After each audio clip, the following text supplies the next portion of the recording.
नमस्ते, मेरो नाम विजय चामलिङ। म अहिले काठमाडौँको धापासीमा बसिरहेको छु। मेरो घर चाहिँ खोटाङ हो।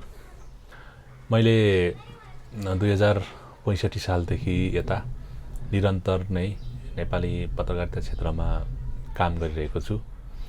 अब मेरो कामको आउटपुट कति आयो आएन त्यो भिन्दै कुरा हो, तर म यही पेसामा रमाइरहेको छु, यही पेसामा अहिलेसम्म भर परिरहेको छु हैन। त्यो हिसाबले अब मैले सुरुमा चाहिँ रेडियोमा काम गरेँ 2065 सालतिर। त्यस पछाडि करिब 1 वर्ष रेडियोमा काम गरिसकेपछि म प्रिन्ट पत्रकारितामा प्रवेश गरेँ। त्यति बेला राजधानी दैनिकका डेस्कमा बस्नुहुन्थ्यो मोहन ढुङ्गेल सर। उहाँले मलाई रेडियोमा काम गरिरहेको बेला राजधानीमा काम गर्नका लागि आग्रह गर्नुभयो। मैले स्वीकार गरेँ र राजधानी दैनिकबाट मेरो प्रिन्ट जर्नलिजम सुरु गरेँ र करिब 10 वर्ष त्यहाँ काम गरिसकेपछि मैले त्यहाँबाट पनि छोडेर पछिल्लो समय इन्टरनेट पत्रकारिता गरिरहेको छु। इन्टरनेट पत्रकारिताको अब अलिकति प्रभावकारिता पनि क्रमशः बढ्दै गएपछि म पनि यस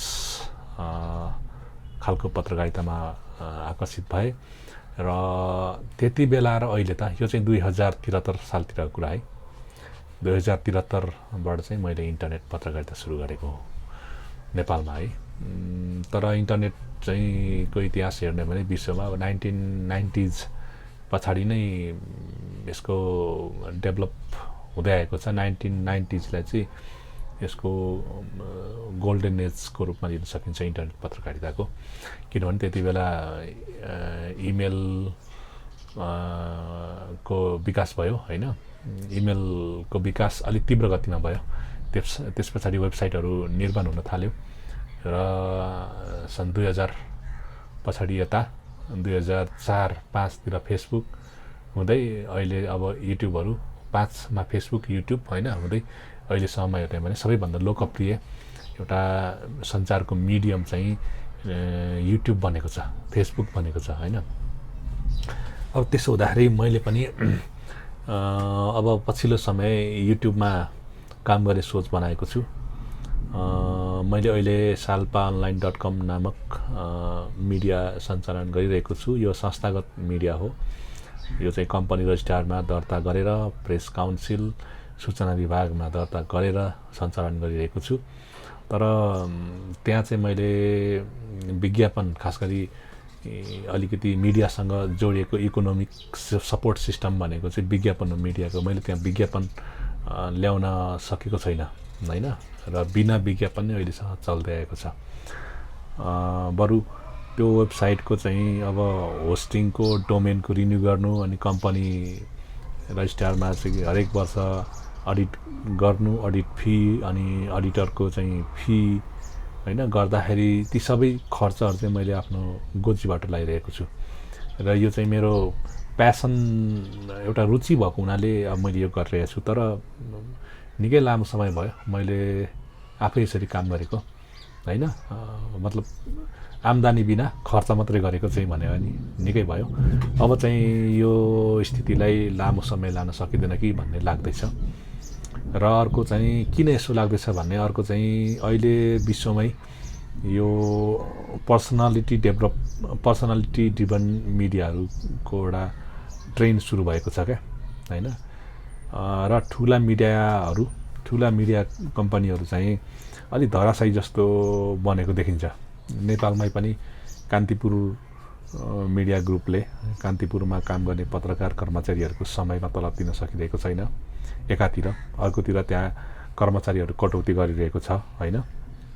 एकसाथ करिब 3 दर्जन कर्मचारीहरूलाई चाहिँ त्यहाँ निकालिएको थियो। 1 वर्ष हुन लाग्यो होला कान्तिपुरबाट। अन्नपूर्ण पोस्ट, नागरिक दैनिक, नयाँ पत्रिका यी मेन स्ट्रिमको मिडिया भनिनेहरूले पनि पत्रकारहरूलाई कर्मचारीहरूलाई समयमा तलब दिन सकिरहेको छैन। यो चाहिँ अब ती मिडिया हाउसमा आर्थिक सङ्कट भयो होला भन्ने लाग्छ हैन।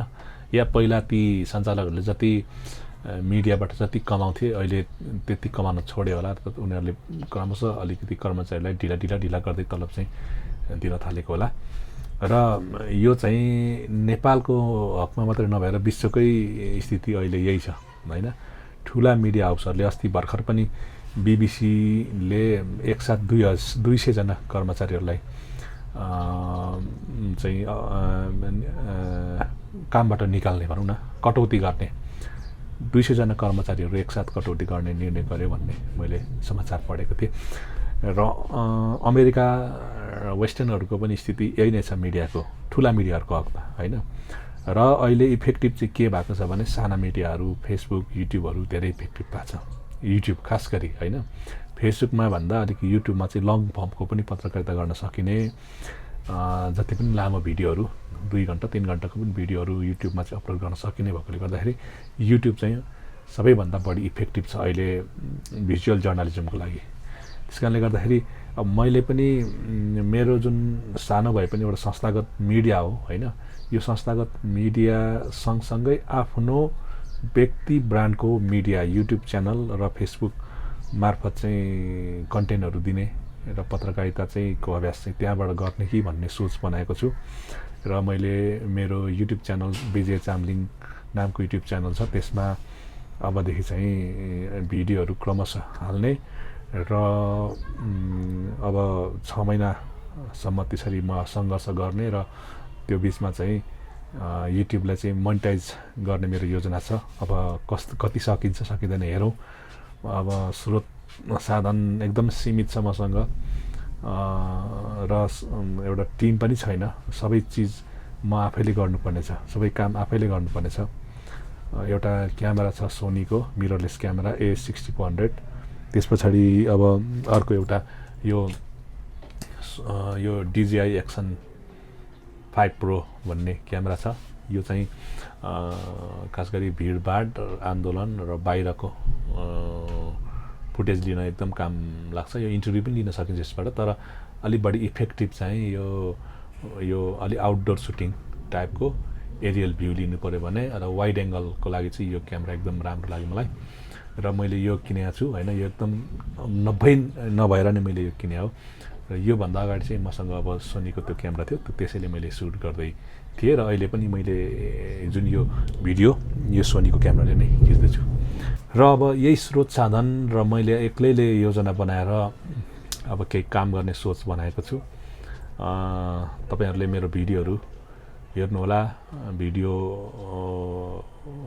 बारेमा कस्तो लाग्छ कमेन्ट गर्नुहोला, मन पर्यो भने शेयर गर्नुहोला, च्यानललाई सब्स्क्राइब गर्नुहोला।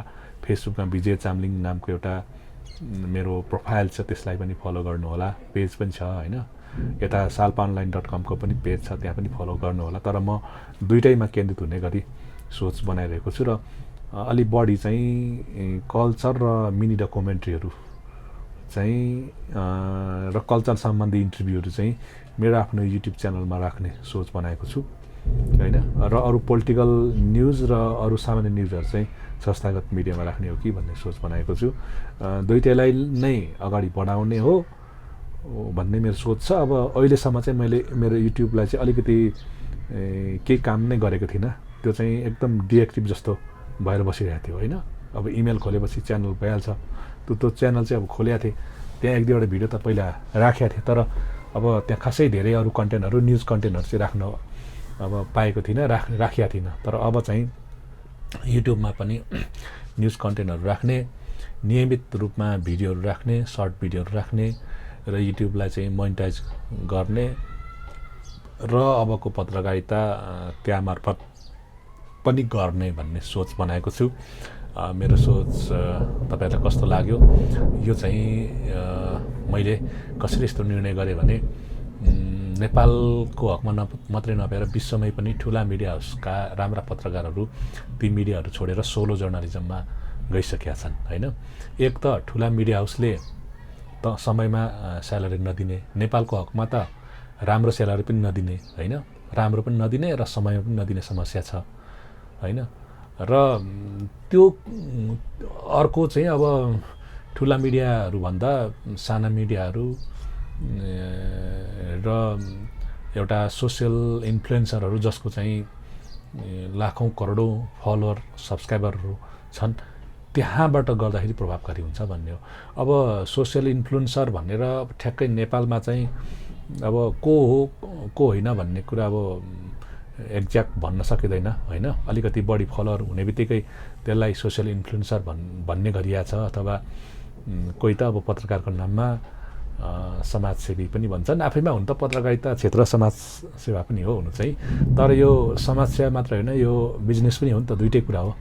यसलाई ब्यालेन्स गर्न नसक्दाखेरि अलिकति समस्या हुन्छ। मैले आफैले गर्न नसकेको भनेको यही नै हो, खालि समाजसेवा मात्रै भयो यो होइन, तर मेरो इकोनोमीसँग जोड्न सकिएन sharponline.com-लाई।